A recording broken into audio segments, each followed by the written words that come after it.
What's up, YouTube? It's your boys back again. The Sesh crew is here, and this time we are solo, but I'm joined as always with Danny Lee. What's up? What's going on?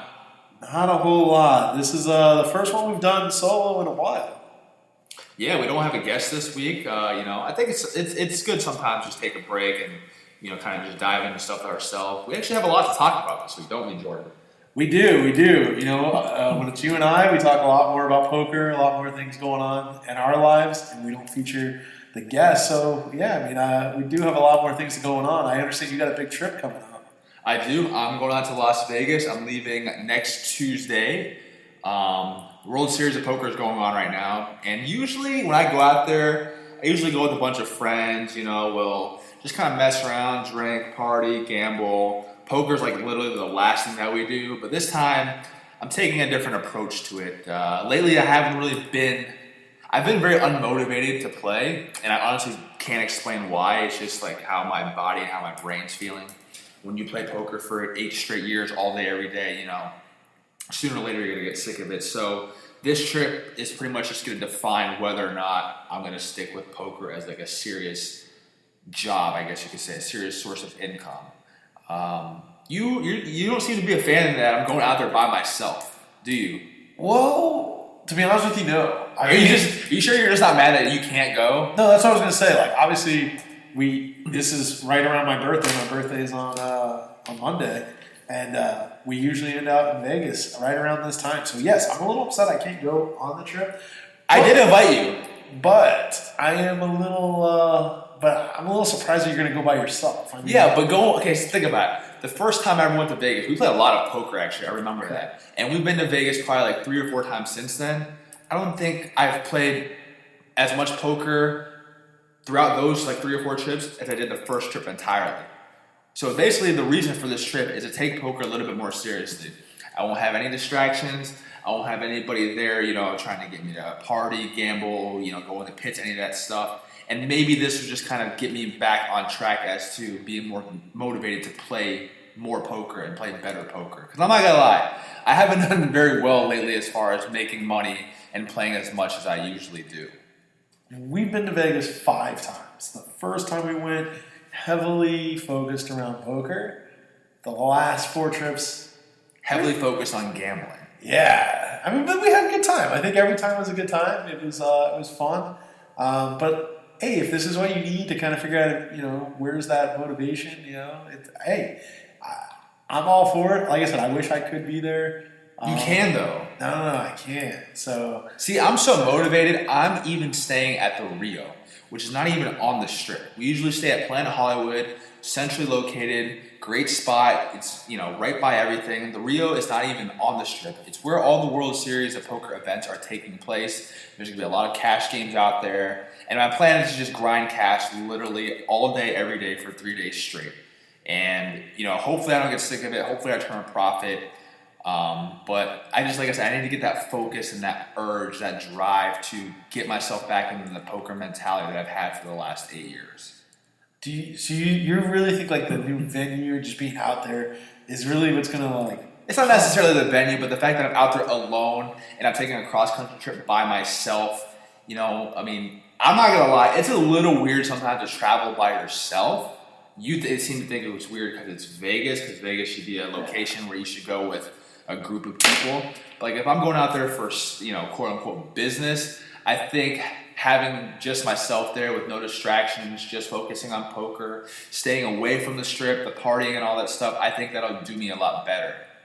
If you were traveling to like Cheyenne, Wyoming by yourself or something to find yourself and get on a sick hiking trip, I'm all for it. That makes sense. But you were traveling to the party destination of America. Yeah, but you've known me long enough. I don't really party. That's not like my scene. Hey, like I said, I support this trip. You don't, though. I know you don't. Hey, I want you to crush it. Now, let's say best case scenario, you go and crush it. You think you're going to bring that same kind of enthusiasm back to the Silks? I think, honestly, the whole reason I've been so unmotivated is because, first of all, my lack of play. I have not been playing very many hours. I haven't played on a Wednesday night in probably 2 or 3 months, which is very, very rare. I literally play every day I don't work, and Wednesday is one of the days I don't work. And also, I haven't really been winning either.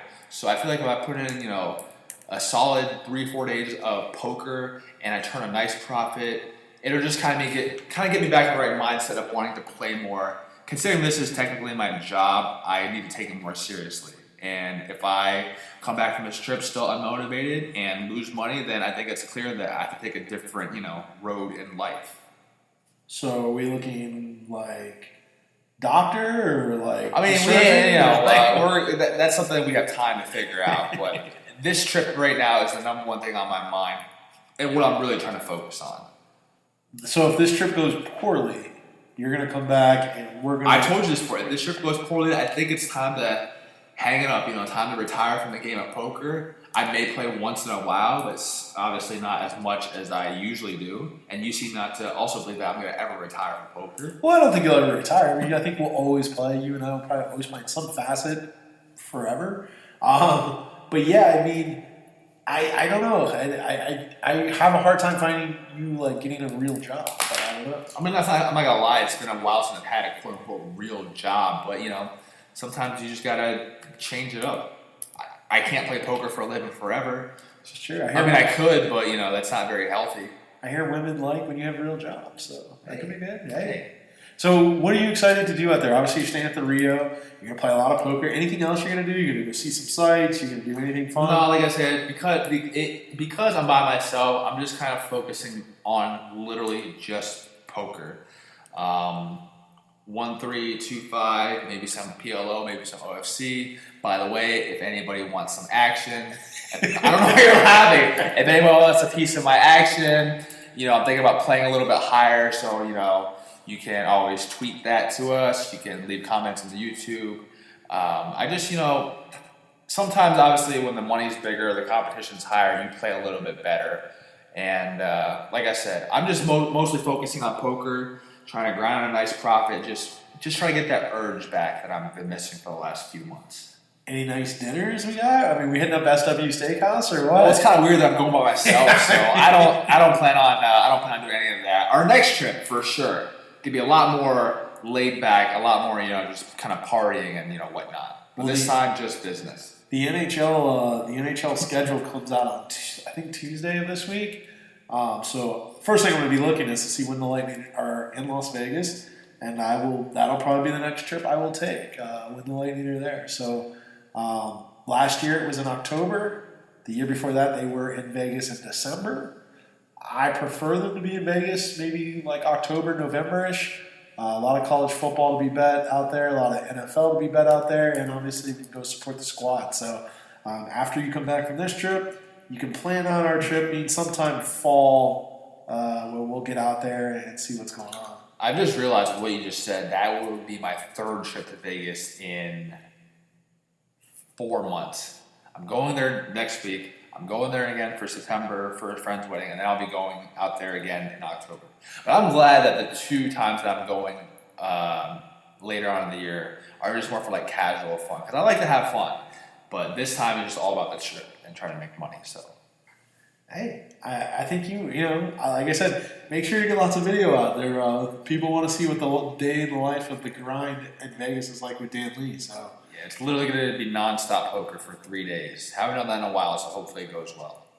So you did play some poker this week, though. Obviously, you did play. You played yesterday, right? I did. I played on Wednesday. No, I played on Thursday. Showed a small profit. I played on Friday. So usually Friday afternoons I do decent, but this past Friday just nothing. I don't know. Nothing went right. I lost 1,100. So technically I lost 1070, but still losing 2 full buy-ins, 1 and 2 max buy-ins is nothing you ever want to do. And I don't even think I even played that bad. I just got unlucky in a few spots. I didn't get lucky in spots that I could have. And I played for like 3 hours during the day. And yeah, like I said, I lost 1,100. But I came back at night.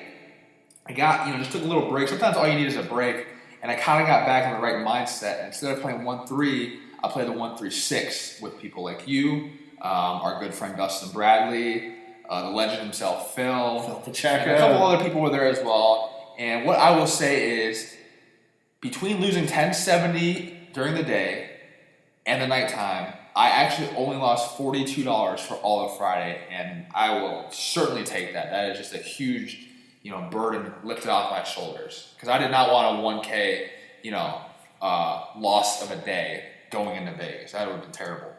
Yeah, I mean, that wouldn't have been a good way to go into this trip. But yeah, the table last night, I was there. I mean, if you would have told me the lineup and you would have told me that I don't beat this lineup, I'd have said you're crazy. But how did you do yesterday? I did not do well yesterday.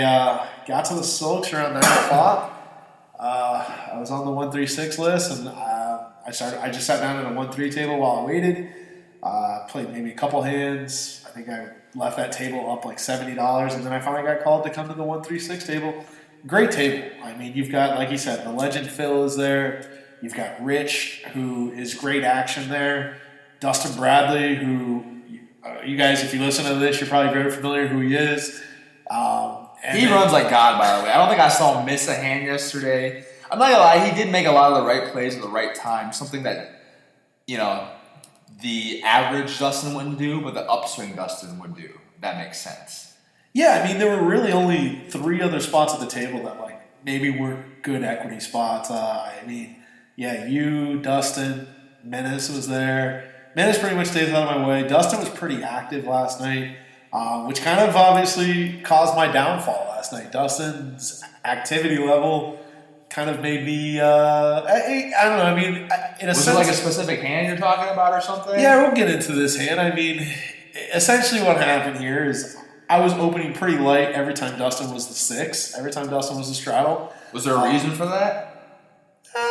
Just to mess around, just to have fun. Anytime you got Dustin at the table, you've got Phil. I mean, this was a very fun table. You gotta understand, considering the way Dustin's playing, he's defending his straddle 9.9 out of 10 times. Correct. And I thought Dustin played pretty well yesterday. I thought he made one mistake, but if you could play a 4, 5, 6 hour session and I only really noticed 1, maybe 2 mistakes, you played pretty well. But I mean, it is pretty easy when the deck's slapping you in the face. But we must not have the same table because I saw Dustin make 2 mistakes in 1 orbit. And you're telling me you saw him make 1 mistake in 6 hours. I said 1 or 2 mistakes. So the 2 mistakes we've talked about, I guess, those are that was obviously pretty close together. But I mean, I just to lighten up the mood of the table, I was raising Dustin's straddle pretty much every time. Most of the time pretty light, and Dustin in turn was 3-betting me quite often. I think he may have 3-bet me 3 or 4 times, and he was defending probably every other time. So there was never a time where I was raising the straddle and Dustin was just giving it up, which is fine. It is what it is. I had easy decisions every time he 3-bet me. It wasn't like I had real hands. But this all set up this stupid kind of cooler hand. Daniel's playing pretty tight. He's not playing. I mean, from what I could see, like usual. He did tell me he was in there with some speculatory hands, but from what I could see, he was playing pretty tight. So I didn't even factor Daniel into this equation at all. My whole thought was I look down at 2 kings, I see it's Dustin straddle, standard. We're just going to open raise like always, and I thought this was going to be another spot where Dustin's at least defending. He's never folding his straddle here, and I actually have a real hand. I'm hoping he puts it in 3-bet.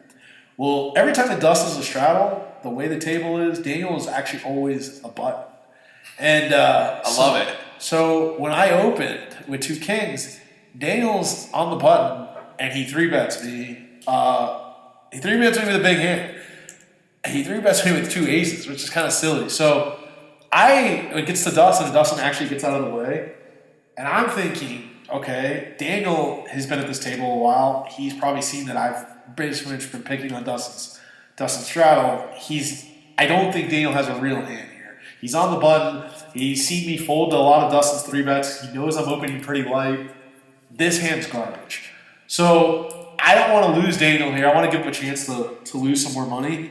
So I decided to call because I really don't think Daniel's hand's that strong. If Daniel connects, maybe he'll bomb. If he misses, I know he'll bomb. So this is pretty... this is a spot where I don't think I'm ever putting a 4-bet the way this hand, I thought this hand was playing out.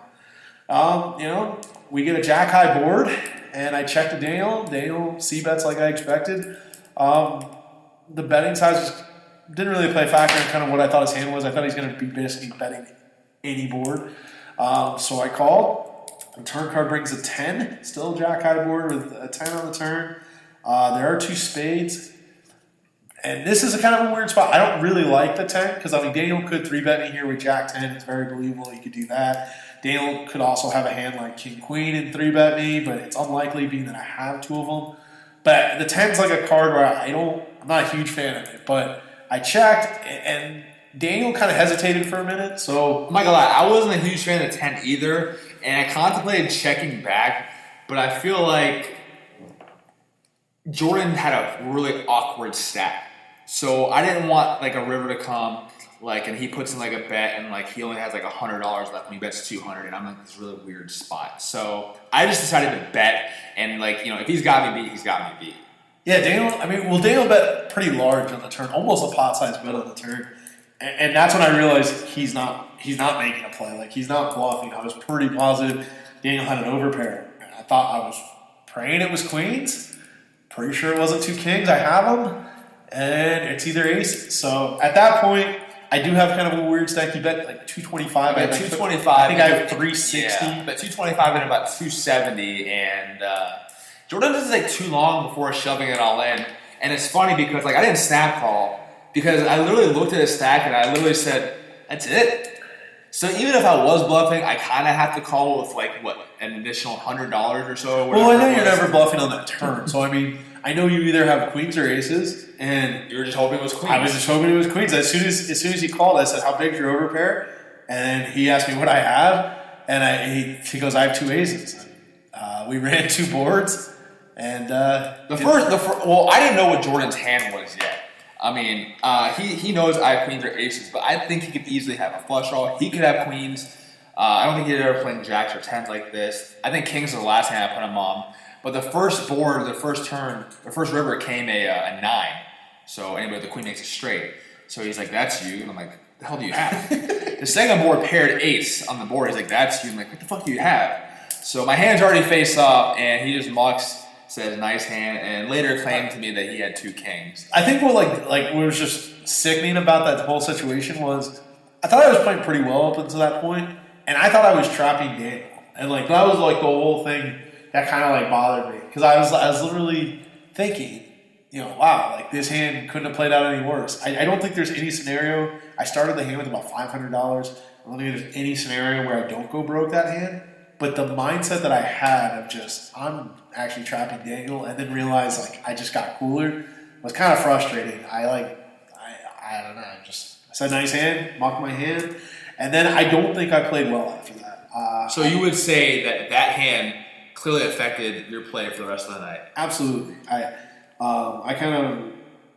added on some more chips, but I didn't play well after that. I mean, I was in there with a lot of bad hands. I was making a lot of bad calls. I mean, there was a hand against, like I told you, a hand against Blake where I'm the straddle. Blake completed from the small blind, and I flop top and bottom, and he flops the nuts. And he bet all 3 streets, and I should have never paid off the river. The river is a pretty easy fold, I think, because I don't think he's ever betting the river with a hand that I can beat, and I should have figured that out. But I just paid him off, and that was kind of a stupid hand. And then I just wasn't making any hands, and I was playing bad. So all in all, it was a bad session. Lost 1,000. Not a good one. But you know that's what was kind of frustrating. I thought I was playing well up until the King's Aces hand, and then I wasn't. It's just frustrating when you play poker sometimes. Like literally one hand, no matter how much you win or lose, can affect like your whole mindset for the rest of the night and affect how you play. Like obviously Jordan had a full $500 stack to start that hand with me, and I agree there is no version of the way that he played his hand where I don't think he's going broke. Like I think he's just going broke every single time. Maybe if he was a little deeper, like let's say, because I started that hand with about 900 or so. If Jordan and I had like even stacks, he may not go broke. But I'm still losing a lot of money. He still is losing a lot of money though. And, you know, I'm not gonna lie, like, you know, hands like I run kings and aces before, obviously, everybody has. And when you don't like losing, obviously, especially if you don't hit a king, and you're just gonna get frustrated, that leads to poor decision making, which leads to losing money, which leads to having a bad session like we had yesterday. But it happens to the best of us. Yeah, I mean, it's no big deal. Obviously, anytime I lose, I'm pretty bothered by it. Like, I'll break down pretty much the entire night anytime I have a losing session. Did I play bad? Did I not run well? Could I have played things differently? I think most poker players, when you have these losses, especially a big loss, you just run through like the entire night. Like, what could you have done better? What should you have done in different spots? I honestly can admit, like, I didn't play well after that, but I thought prior to that I was playing pretty well. It was just kind of a stupid hand, but went back to the Silks tonight. I never play Saturdays. Did play tonight. And we got some of it back. I mean, a weird kind of session. I was up about 600 pretty early. Then I got down about 200. And then I ended up winning a little over 3. But it was just a very up and down type ride. I literally, in about 5 hands, I played 2 hands in about a 5-hand session where I lost, about $700 in those 2 hands. Just trying to run 2 bluffs that did not work actually. And I have not. The first bluff I liked the play. I was 100% sure what my opponent had. So I mean, I'm gonna play my hand like that every time. I did make a mistake on the flop, which probably kept me from winning the pot. But post flop, after that flop, on the turn, I think I'm always going to play the hand the same way I did from the turn of the river. So I wasn't really mad at how I played tonight. Wish my profit was a little bit more. It probably should have been if I didn't run the second bluff. The second bluff was unnecessary. I just wanted to get some money back. So that kind of happens. But all in all, it's all good. It's poker, right? Enough poker talk. So for those of you who don't know, I have a bet with someone of trying to lose some weight. I've been out of shape for who knows how long now, the last year or so. Last year I started off pretty good. I told myself I'm going to get myself in shape, eat better, work out more. And the first 6 months I lost 20 pounds, starting to fit my clothes again, and everything felt great. And then the last 6 months I've just kind of been going downhill. And I just started seeing at the beginning of the year I can't do this again. So I started getting back in shape again, doing the same routine, eating better, exercising more, and I actually me, Jordan, and a couple other buddies, we went to LA Fitness this past week. All of us found that we are clearly all out of shape. Yeah, a field trip to the gym for the Silks. We took a little field trip to the gym, and what I loved about it was we did some swimming, and swimming actually is a very good form of cardio. And I would much rather swim than run. That's for damn sure. Yeah, it's a lot easier on your body. Well, even though, it's been a while since I've swum. It's been a while since you swam. As it showed out there, we got some Olympic gold medalists swimming next to us. We makes us look like clowns. Some 20-year-old, a rower from... She rode crew at Kansas. Yeah, the University of Kansas, just swimming laps around us. She raced the other 2 guys, and she got done with her 4 laps with the guys that you've known too, so... But it felt good to get out there and swim. Obviously it took a toll on our bodies. I was tired. The lanes look a lot shorter than they actually are. But after that, I went to go lift a little bit. Jordan's, showing me all these techniques and things to do. However, I wasn't able to work out quicker because there was a girl there. Yeah, you know where I'm going with this. There was a girl there taking pictures of herself in the mirror for her Instagram account, I'm pretty sure. I think she did it for a solid 15 minutes, at least. Now, if this girl was, semi-attractive, I wouldn't have minded. But, I don't know, she was skinny as can be. She just, literally every part of her body she's taking a picture of. And it just got to the point where, wow, this bitch is for real. I didn't think, that kind of stuff happened. I follow a lot of girls on, social media sites, and you'll see the gym pic, either, the gym pic in the bathroom or, the gym pic maybe in front of the mirror, but, not like this. This girl was a full 15, 20 minutes in front of the mirror with everybody else around, different poses, sticking her ass out, which she didn't have a huge ass because she may have been 80 pounds soaking wet. She was, posing like a whore, I guess I should say. You've already said it, so but she was going all out with these pics, and I was shocked. I was like, I can't believe I'm actually witnessing that, because I really didn't think girls did it to that extent. There were other girls working out, and they were actually working out. They weren't Instagram photoing themselves and shit. So that was definitely surprising to see, and it definitely distracted us, or distracted Daniel from his workout. I didn't distract me. I was just like you said, I'm like this, I didn't know this stuff really happened at the gym. And like here she is taking pictures while people are waiting to try and use the bench, and she's just here wasting everybody else's time. And I think she probably only worked out for like 10 minutes after that. Next thing I know, I see her disappear. So it was a very unique situation that I saw. So how'd the workout go? I mean, did you feel The like you workout got was shredded? the swim was good. I felt really good after the swim. But I'm not gonna lie though, cause what did I work out? I worked out chest and I worked out tris.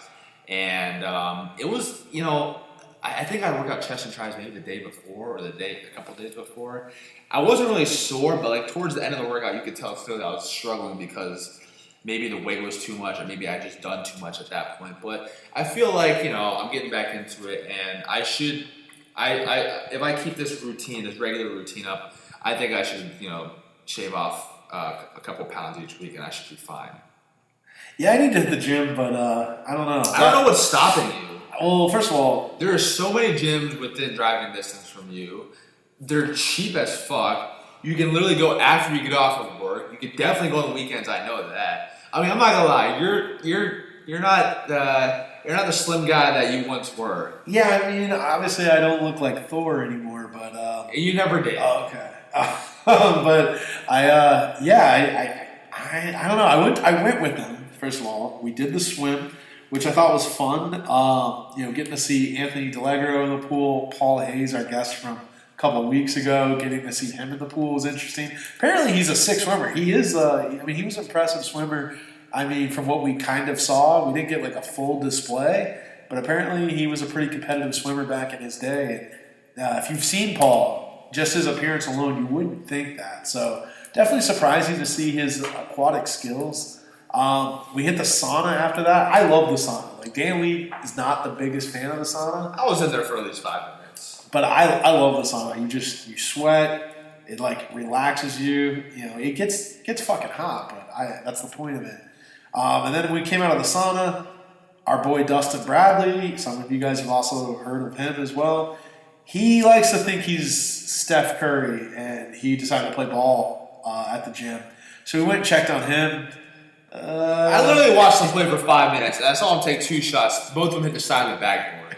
I think the point of the game is to get it in the hoop, not to fucking hit the side of the backboard.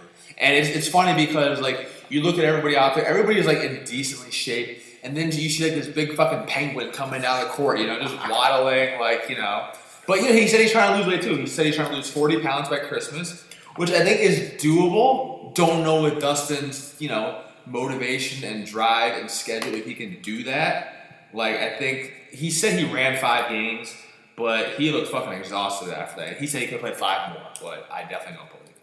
I will say, Dustin, he had a rough breakup years ago with a girl that he dated forever, and he had put on some pounds, and then all of a sudden he said, you know what, fuck this, I'm going to lose weight, and he did it by playing a lot of basketball. I mean, the kid, he definitely lost weight, got back to like a solid weight, and then he got wifed up, and I think he's let himself go a little bit. So all of us could stand to lose a few pounds, and I'm all for gym days and things like that, but I don't know, man. My schedule is so busy. It's hard to make time for it, but... he could definitely go on Saturdays. We definitely go on Sundays. You could probably go on Fridays. Yeah, I don't know. Well, instead of the podcast on Fridays one day, we can just go to the gym. Or we can just do the podcast at the gym. Yeah, I don't think that's going to happen. And, I'll train you like you train me. Yeah, I mean, I'm not worried about that. How crazy is this? How I offered Jordan $100 just to step on a scale. He doesn't even have to know the number. He doesn't have to do anything. He doesn't work out. Just step on the scale, and he didn't even accept that. How crazy is that? There's no need, I could offer you $1,000 to step on a scale. You still I'd probably do it for $1,000. Okay. It would make up for my night the other night. So if you want to offer that $1,000, I'm probably in on that. I'm just saying, like, how bad does it have to be? Like, how bad do you feel about your appearance that you won't even step on a scale for $100? I don't feel bad about my appearance. I wouldn't even tell you the weight. I just don't want to get on a scale. I mean, the scale is just going to lie to me. The scale's going to say, Jordan, you're fit when you're really not. Yes, I'm aware. No, I mean, there's no need to be on the scale. Can we get you in the gym? The funny thing is like, what is the scale going to tell me that I don't already know? Like, hey, I'm out of shape. I'm fat. I already know this. I basically, I'm giving you free money, and you're not accepting it. Yeah, it's not that important. You know how hard it is to get money from me? It's not that important to me. I don't know. Okay, apparently not. I mean, hey, it is what it is. But So what's the plan there? Are you gonna try and get in the gym? Are you gonna try and get in shape? Because you say after every year, like, this is usually the time to go to Vegas. Yeah. Oh yeah, we'll go to Vegas. After Vegas, I'll start in the gym. I'll start eating better. And what do? You probably eat more, and you probably eat worse. Now I'm gonna definitely make some moves here. We're gonna. I wish I could believe anything he's saying, but I can't. We're gonna ease into this process here. I mean, I got gym buddies now. Paul Hayes, Anthony DeLegro, Dustin Bradley, Dan Lee, the Silks gym crew. Yeah, if you want to drive all the way to Luke, I mean, that was the problem. It was so far. I mean, yeah, I don't know why we changed. We literally had a trip set out to go to LA Fitness. Literally, maybe 10 minutes from Jordan's house, 10 minutes from my house. Next thing you know, we're driving to the other side of the state. Because apparently they have a pool and a basketball court. I'm not gonna lie, the gym was nice. I did get hooked up with like 5 free passes, but I'm not driving all the way out there to work out all the time. But you are interested in maybe driving to Palm Harbor to work out. Well, it's not very far from where I live. Is there any other reason why you might want to be that way? Besides that it's close to my house? No. Oh, okay. Are you trying to insinuate something? I mean, There's 2 LA Fitnesses within 10 minutes of me. And because they have a pool now, which I really like, and I hope they both have basketball courts, which I really like too. The one in Hillsborough doesn't have a basketball court. I think we've all confirmed that. Okay, that's fine. But the one in Palm Harbor may. No, the one in Palm Harbor does. I spoke with someone earlier about it. Who was that you spoke with? I forgot who I was talking to. Could it be possibly the number one?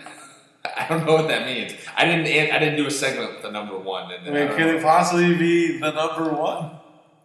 What difference does it make who it is? Because I feel like if the number one is the person that's telling you this, she could fucking tell you she works out at the LA Fitness in Orlando, and you'll be there every fucking day. Nah. I don't even know what he's talking about. It has nothing to do with it. Okay. Correct. Jordan is talking nonsense right now. I'm just saying, hey, it is what it is. But if we want to go that route, I have visual proof of you trying to, make it happen, so to speak. Hey, she was my number one, but there's reasons that don't need to be explained on this podcast, but just know that... Well, if it needs to be explained, you're a fucking idiot. Just know that your boy isn't into being any kind of home wrecker. Okay. Yeah. So that's how he gets down. But it's all good. We'll see what happens. Did you happen to catch the NHL draft at all, bro? No. After the Lightning got knocked out of the first round, I just stopped paying attention to hockey altogether.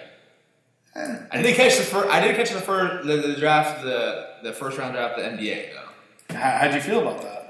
Everything was pretty standard. I feel a lot of stuff was pretty standard. Who'd the Magic take? Who was their first round guy? I don't remember.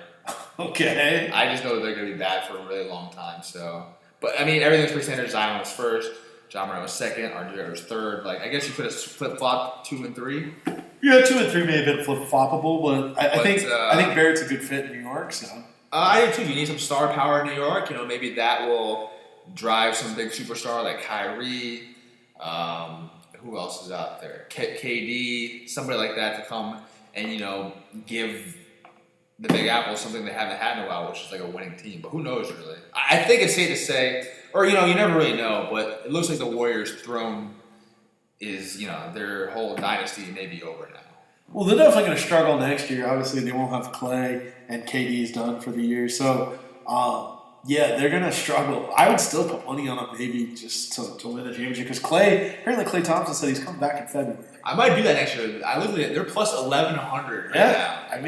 It might be worth. So if you want me to put a bet out there while I'm out there, you let me know. I will definitely let you know because you never know. If they get Clay back in February, obviously, you can't imagine he's going to be 100% of Klay Thompson, but they still have Steph. They're still going to have Draymond. It's just so hard because the West is so competitive.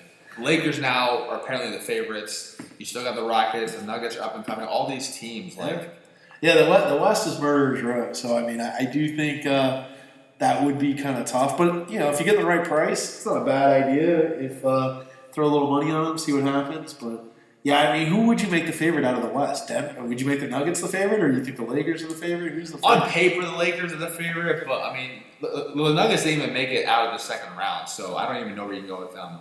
It's a very good team. I think it's too early to tell. I think on paper, the Lakers look to be the heavy favorite, but LeBron and AD, they don't. This is their first year playing together, seriously, competitively. trying to win a championship. So who knows if they can even click. I mean, I think LeBron can click with most players. His game's adaptable to anybody. You could bring a point guard in, and LeBron can make it can kind of tailor his game to make sure that whoever the point guard is that you bring in is still a big time player for him. I mean, he adapted well with Kyrie. He could bring in a guy like Dwayne Wade, who's used to having the ball all the time, and Chris Bosh, who's used to having the ball a lot, and he could kind of adapt his game to make sure that they're still getting their touches and still doing their thing. So I don't think it would be a problem with him having AD because. AD is a guy, he's a rim protector, and he's going to finish around the basket. So I think it'll definitely. I think they'll mesh pretty well. Now the question is like besides Kuzma, like who the fuck else is on this team? Well, they gave away their whole team for AD. Lonzo Ball is gone. Brandon Ingram is gone. All these guys that he drafted, in the first round of the lottery picks the last couple of years, they're all gone. I actually think the Pelicans are going to be a lot better than people think. I mean, yeah, they're young. I mean, I don't like who really won this trade. Oh, I definitely. I mean, I don't know. I guess if you're the Lakers, you're like putting all your eggs in this basket for like 2 years because LeBron's already on the downside of his career. He's for the first time ever experienced serious injury in his career, and you got to think, man. The guy he's played in so many straight finals. He played in Olympic teams. I mean, the guy's played a lot of basketball. Even though he'll be 35 in December. He's played a lot of basketball. I mean, that's a guy who's played a ton of basketball. So you got to figure he's only got maybe 2 good years left in him. So the Lakers are putting everything in their basket to try to win now. And I think New Orleans has set themselves up for a good stretch run. Maybe not next year or the year after that. But I would say, they're going to set themselves up for years of success based on this trade alone. Yeah, I mean, like I said, the Pelicans are setting up for the future with obviously all these young players. You got Zion, you got Ball, you got Brandon Ingram. Who else? You got Drew Holiday. You got guys like that. Drew Holiday. That's good because he's like a veteran on the team that can help these young kids out. So I think the Lakers, like you said, I think that's a good way to look at it. That they're trying to set themselves up to win a championship in the next few years. The Pelicans, it's going to take them a little longer, but I think the Pelicans. They've made all the right moves, and I think if you really look at it, they've probably won as far as this trade goes. But only time will tell. Are you going to bet anything else while you're out there? I mean, you in sports betting.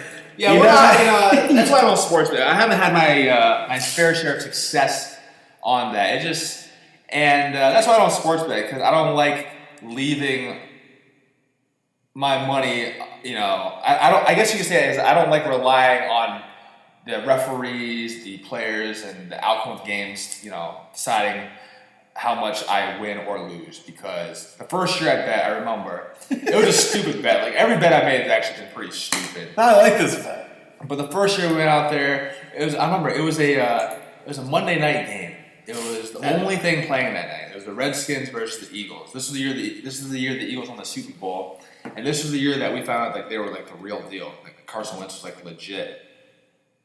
I bet on Kirk Cousins and the Redskins I bet them the money line. And I'm not going to lie, I was stuck. He was definitely stuck. And I had been stuck I played one session before we left here at Silks, and I lost a ton because I got 2 outed for like 1K or something, and I was down 1K here. I was out of my last 1,500. I put it all on Kirk Cousins.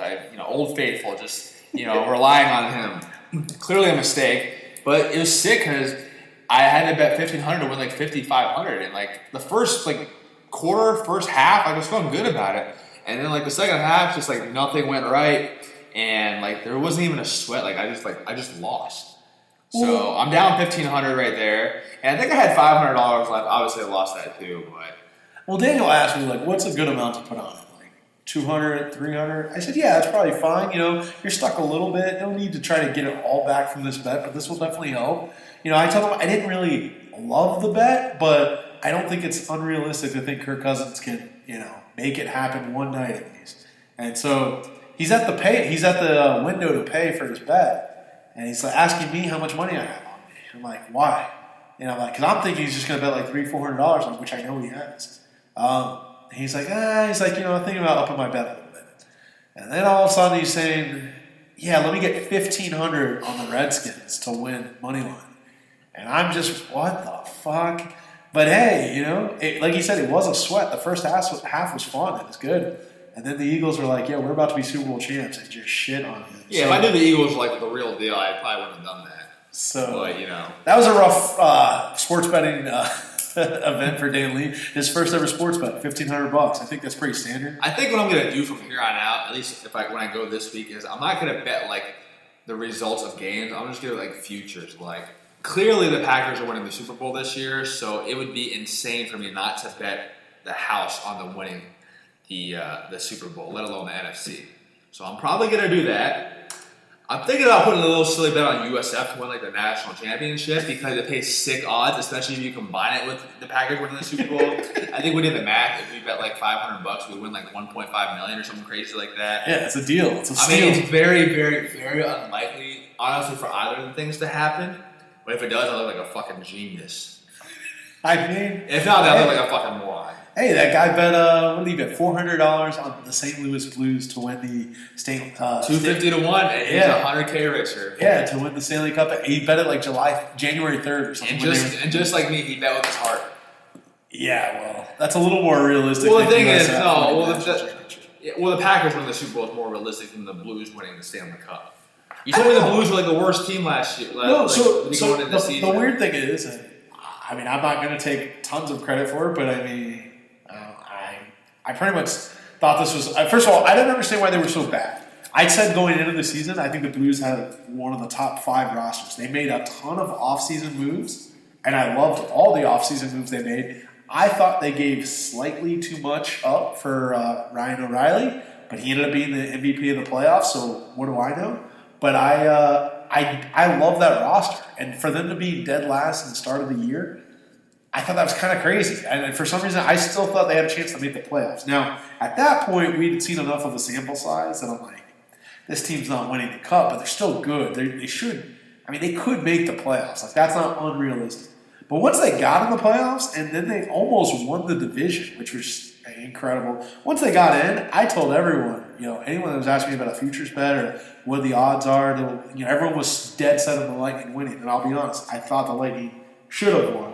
But I think most people did. But I was saying if there's any kind of value in any of the odds to win the Stanley Cup once the playoffs started, it was St. Louis. I can't remember exactly what St. Louis was coming in at, but I told everyone, I said I like St. Louis with the price that you were getting. And hey, it was pretty cool to see them go from literally worst team in the league halfway through the year to making it happen. So yeah, I mean you could say the Packers have a better shot, but going into the year, I don't know. I thought St. Louis had one of the best teams, rosters at least on paper, going into the year. So I wasn't too shocked to see what they won. Bottom line is bet Green Bay this year. They won't let you down. They let them down every year, but it's okay. They have a new coach, which is the problem in the first place. Oh, here we go. They have the best quarterback in the league. They have the best receiver in the league. And I'm not just talking as a fanboy. Oh, yes. I'm talking for sure. So if you want to get rich, bet Green Bay all the way. Green Bay all the way. That's my motto this year. Hashtag Green Bay all the way. Okay. For sure. Well, anything else before we take off here, Dan Lee? No. I'm gonna get some footage of me out in Vegas that we're gonna post the week following this one. So hopefully I get some good footage. I just run really good out there. Maybe I'll play an event and win a bracelet. I don't know. Who knows? Don't bet on Dan Lee to win a bracelet. Yeah, I would not bet that. That's for sure. Guys, get at us on Twitter at SilkSesh. Also, get at Dan Lee if you want to invest in this Vegas trip. What's your Twitter handle? I don't know actually, but you can find me on Twitter under the SilkSesh because I do follow them. But if you are interested in investing, I will be available for talks. Hey, I like it. Until next time, stay tuned to the YouTube channel for content on Dan Lee's Vegas trip. Also, other cool content we got coming out. If you have any questions, feel free to comment on the comment box. Make sure to give a like and subscribe to this video. And follow us on Twitter at SilkSesh. And until next week, see you. Peace.